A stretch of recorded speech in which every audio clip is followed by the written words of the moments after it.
Hello, welcome to Dundrell's podcast. I'm your host, Justin. If you watched Kevin's stream on Thursday, you know I finally unlocked Beelzemon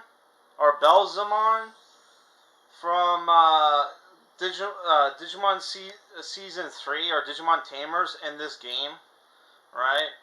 And apparently it was BS that you had to have Mile Talisman at level 99 and Gallantmon at level 99, both at level 99. I had Gallantmon at level 50, and I had as soon as I hit Mile Talisman hit level like 40, I unlocked, I unlocked uh, Beelzemon, which it turned. You'll see in a second, but it's his like Omega mode. It's not his standard mode where he's just like he has the shotgun and right here, which I prefer. There you see him with his Omega mode where he has the wings. I don't know. I kind of would have preferred if they just gave you the regular Beelzemon, and then you get into level 99 or whatever, then you unlock the Omega Mode version.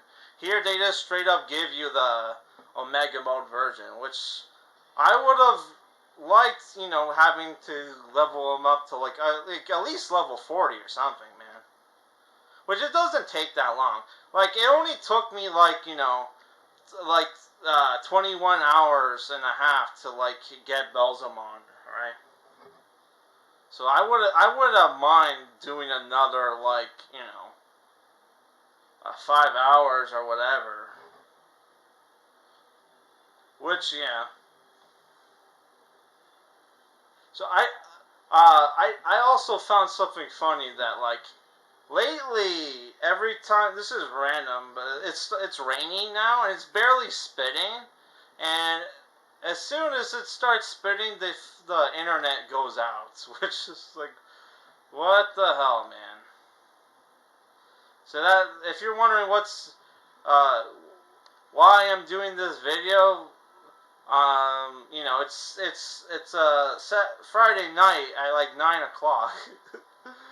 What else am I gonna do? So there you can see I have Beelzemon, and because the most recent episode of who has you know what? I don't need full heal, so we're gonna level Digitamamon. We're gonna have Digitamamon. We're gonna grind out Digitamamon as well, right? Because apparently the most recent episode of Digimon Ghost Game has Beelzemon. Sorry, not Beelzemon. Digitamamon as the villain, which is he's probably one of the lamest ultimates in the in Digimon history, right? Other than that ball, I don't think he's a ultimate, but Nanimon, he's probably one of the lamest as well. So we're gonna have him, set at Beelzemon. Okay. So yeah, 5 minutes in, we haven't shown Beelzemon. Yeah. But yeah, I just think, man, it's so lame. Like you're gonna have like we're like you're at almost 30 episodes in, and uh, who we're gonna have Digitama as the villain. Oh my god, so lame. Okay, let's get a random battle already, so I can show off Beelzemon for the first time. Which despite watching the English stuff for Digimon Tamers, right, I still don't remember. It wasn't even that long ago that I watched Digimon Tamers. Well, it was like last year. But yeah. Which Beelzemon is probably my favorite anti-hero Digimon, right? Oh my god, even his arm is like the cannon, right?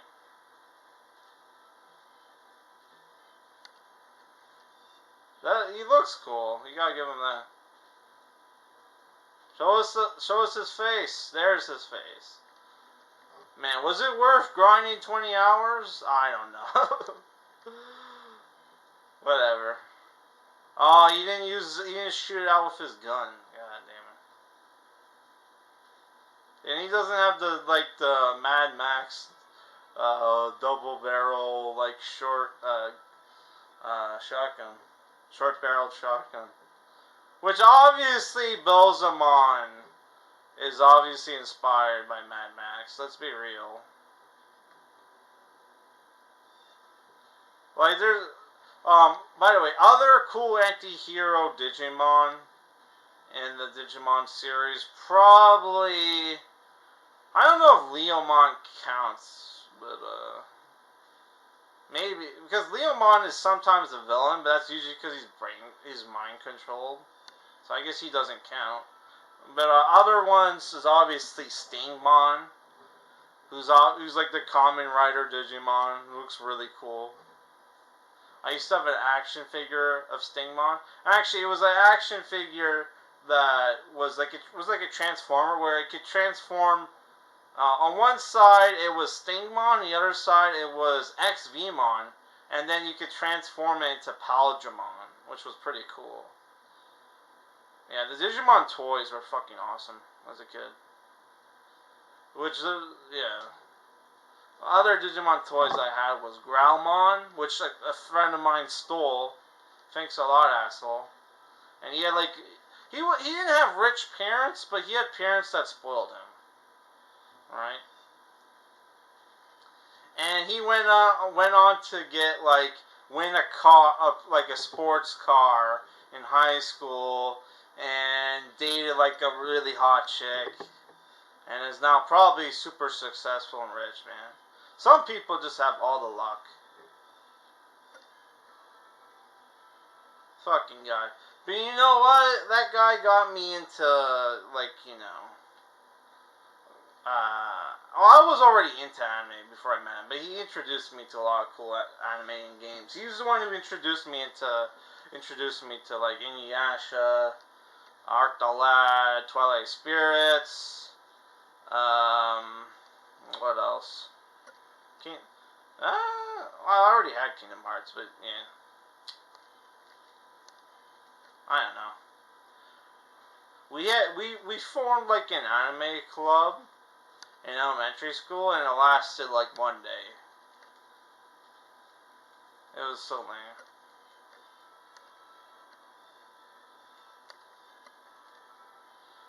You know it was doomed to fail when the hottest girl in the class joined in, and as soon as she lost interest, everybody else fucking left. Yeah.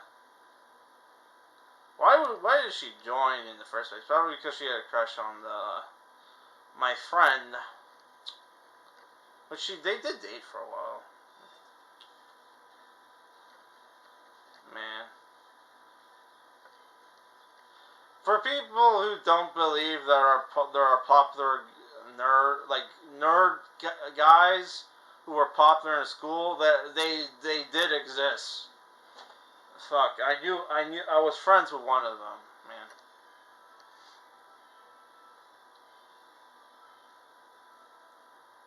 But you gotta understand, he was good looking and in shape too, right?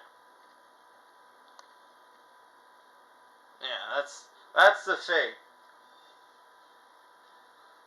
That's the problem with incels and shit. It's which I'm not saying I'm above them, right? Because I don't have a girlfriend either. But people, a lot of you guys, lonely guys, gotta understand is you gotta look in a mirror, and you gotta say to yourself, if you were a girl, would you date you?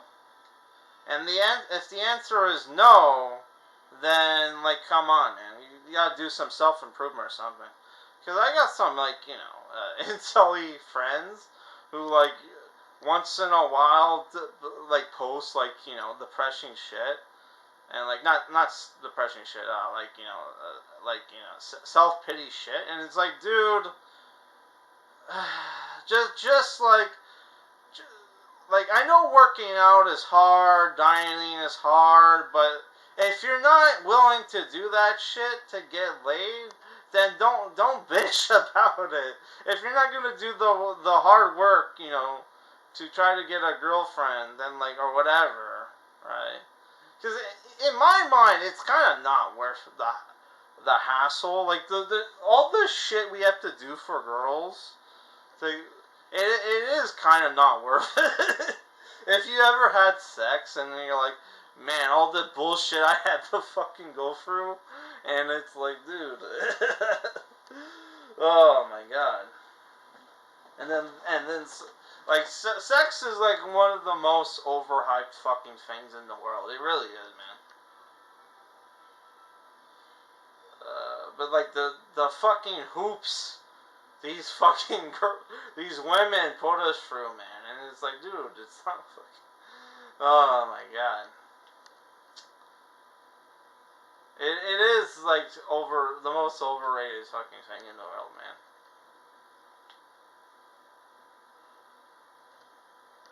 But and like a lot of like, as annoying as it is, the hoops that like girls put us through. If you were a father, would you want your daughter to put out after like every time like some fucking simp or whatever buys her like a drink or gets her a gift or some fucking bullshit, right? Like, fuck. No, you wouldn't. But then you hear these guys bitch about, I spent over $200 on a shopping trip with this bitch, and then she goes out and date like the hottest guy at work or whatever, and it's like, guys, man, like like, come on, man. If you want to know a white pill, right? If you want to know a white pill, girls only hang out with guys that they're somewhat attracted to. Not enough necessarily to, like, have sex with you, but whatever. But they are, if a girl's willing to be your friend, it's because she is somewhat attracted to you, which does fucking make sense, right? So if a girl's like attractive, attractive enough uh, to you enough to be your friend, that means that you that to get with her, all you have to do is just self um, analyze yourself and try to figure out, okay, what is wrong with me that this chick doesn't want to like date me? Is it because I'm not making enough money at my job? Am I not like have enough personal hygiene or whatever? The way I dress, the way I don't trim my nails right. I don't fucking some of you guys still live with your parents, like shit like that, right? But yeah, you gotta think and like self-analyze and fix your shit basically. And if you're not willing to do that, then please like grow up and stop bitching. God damn, it's super annoying, man. Like I feel for like you younger guys, but god damn, it's just like fucking get a hooker at this point. Like Jesus Christ, like enough with the fucking bitching and self pity. Holy fuck.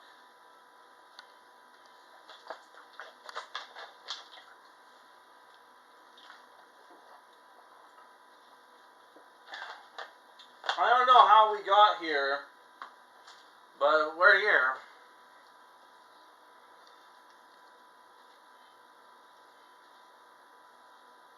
Well, I know why. I said it in the beginning of the rant. uh,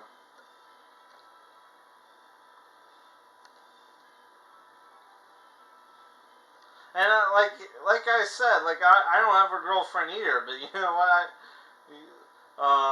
But yeah, I don't like go around complaining about like fuck man, all this bullshit. Because if you're not gonna do anything about it, then what are you? Then you really only have yourself to blame. Let's be real. You know. God, you gotta shit or get off the pot. Like, don't fucking just don't bitch. Okay, we're gonna drop the subject. I was gonna talk about HeroClix shit, but like it's not. You know, what does that have to do with this? I don't know. Which I had a lot of fun with my HeroClix demo video, even though I think I fucked up some of the rules. Cause like I watched a battle report, a recent battle report, and the guy had to like roll the dice to do leadership, and like according to the rules I read, which is coming from the most like recent shit, you only have to roll your dice if you're trying to remove like active action tokens or whatever. So I'm like, why the fuck is this guy rolling his dice at the beginning of his turn, right? You should have you should have removed your active tokens at like the clear phase of your last turn, right? After you did everything. But he didn't. So I'm noticing that. It's there like but like it said like in the rules, hey, you remove active tokens at the end of your like clear at the end of your turn, which is the clear phase, right?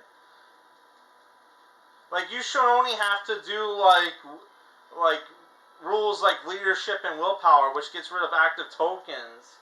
If like you were hit with some bullshit move power on your enemy's turn that he put like active tokens on you, like incapacitate or whatever, how you ever pronounce it. Which that was my strategy to take down Giant Man on the DC side, because Count Vertigo, if people know what Count Vertigo's like powers are, he can knock people out or whatever, but not screw up people's equilibriums and shit. So like his regular attacks is incapacitate. So I was gonna have him attack from range and spam attack Giant Man every fucking turn, to have him use incapacitate to put like active tokens on him. So you would have to use willpower every turn, which willpower gets rid of active tokens only if you roll a 5 or a 6, right? So you would have to use like which like a roll of a 5 or 6 on a D6 is what, like 20%. So you would have to like there would only be a 20% chance every turn that he would be able to do something, right? Though he could like break away. I don't know if break away is a free action, but I guess he could have break away and then like charge. Well, charge still you need the action, right? Yeah, I don't know. Yeah, that's my strategy. But yeah, with that fucking team, man, I would have need a lot of fucking lucky rolls to beat Giant Man. Man, cause like Giant Man has such high defense, right? That like none of my attackers had like strength 10, right? So like the only one that had strength 10 was a fucking Amanda Waller. Why the fuck does Amanda Waller, who's not a superhero, who doesn't fight in the comics, or at least not in the comics that I've read, she has like high speed, has high fucking like strength, and it's like, dude, like this is fucking bullshit, man. Like pieces like the Darkness and the Deathstroke and my Hyper Time Hawkman doesn't have like high strength, but like or decent strength. Like 10 is considered decent, but like fucking Waller does. What the fuck, dude? But again, it's kind of like a double like edged sword because like it's kind of cool that you have like these badass characters at cheap points, so you can have a bunch of them on your team. But then it's like the drawback is, oh, they have shitty stats. So yeah. Which I'm thinking of making a team where I get I put like the Nightwing and Batgirl. I make a tentpole team with Nightwing and Batgirl with with Deathstroke and Hawkman, which their combat dials aren't as stiff. Unlike the other ones, which, like I said, I broke my fucking like nail. It's not a big deal. I don't give a shit. But it's the thing where like, oh, it sucks because now I can never use Nightshade because in a real game because I can't fucking turn her fucking dial, right? Which already you're gonna have people bitch. Oh, you don't have the official card? You just wrote shit on your notebook? Well, motherfucker, that's what fucking sites like ClicksNexus and fucking, ClicksNexus and fucking HC Realms are for. Otherwise, what would be the point of buying used fucking, pieces without their clicks, man? If you weren't allowed to, like, use them, without the cards, right?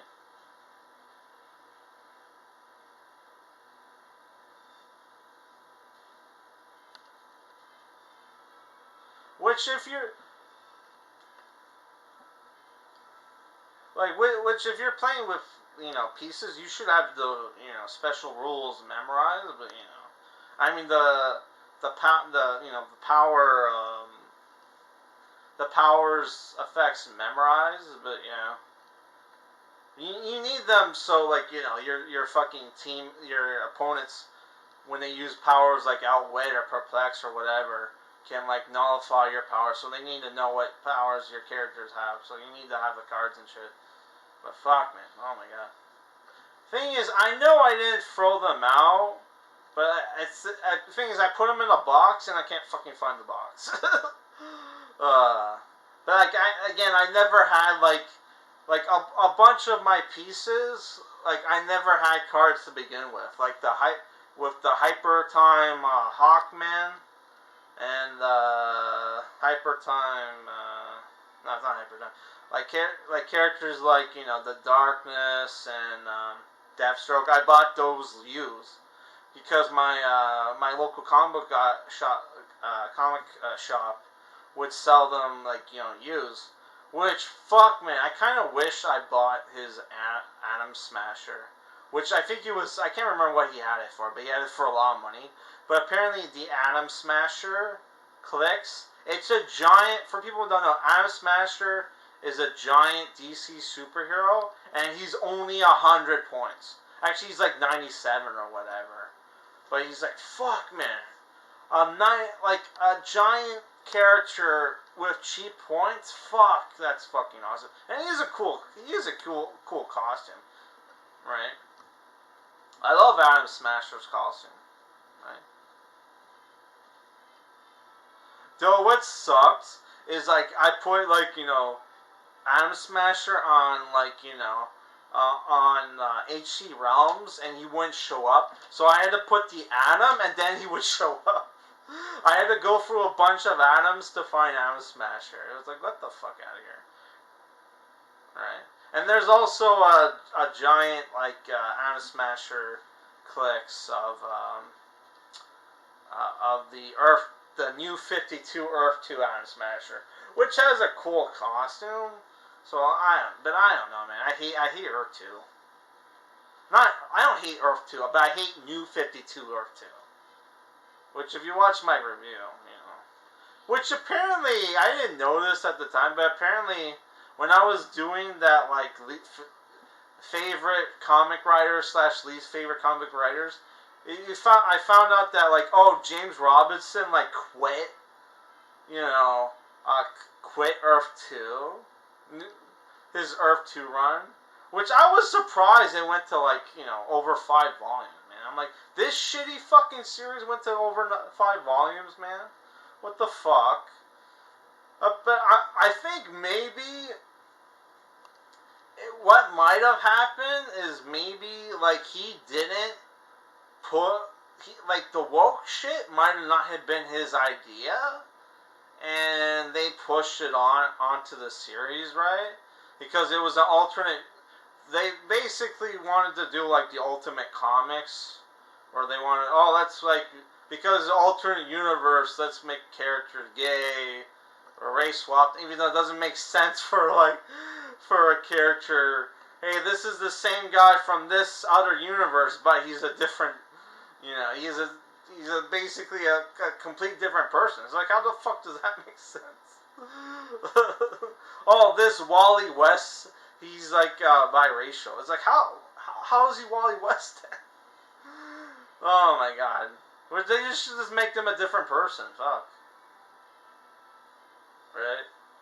Which, Hawk Girl being a different person, being biracial, couldn't make sense, because, like, oh, she's probably just she's, like, because Hawk Girl resurrects herself in a new body, like, every generation, right? So that couldn't make sense. Oh, she just reincarnated in this person's body, right? So that makes sense, but, like, with the,